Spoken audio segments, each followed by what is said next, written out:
నమస్తే, welcome to Sakshi cinema. This is Durga. Tamil hero Dhruva Sarja ప్రధాన పాత్రలో నటిస్తోన్న cinema KD the devil. Bollywood నటుడు సంజయ్ దత్, శిల్పా శెట్టి కీలక పాత్రల్లో నటిస్తోన్న ఈ సినిమాలో నోరా ఫతేహి ఐటెం సాంగ్ లో మెరిసింది.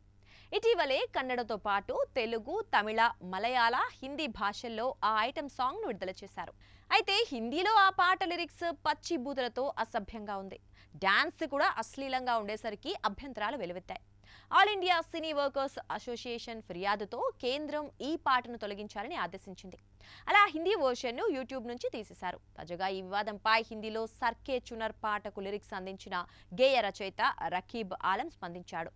ఆ లిరిక్స్ సొంతంగా తాను రాసినవి కావన్నాడు. కన్నడలో దర్శకుడు ప్రేమ్ రాసిన లిరిక్స్ నే యథాతథంగా హిందీలో అనువదించారని చెప్పాడు.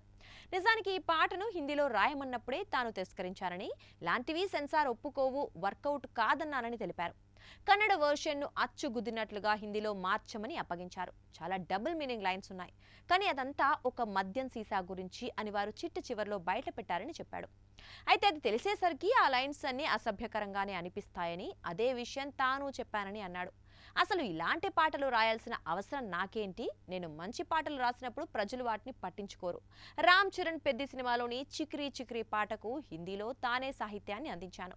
పుష్ప మూవీలోని అన్ని పాటలు హిందీలో నేనే రాశాను, అవేవీ గుర్తించలేదు అని వాపోయాడు. కానీ సర్కే చునర్ సాంగ్ వల్ల అభాసు పాలయ్యానని, ఇది ఎంతో అవమానకరంగా ఉందన్నాడు.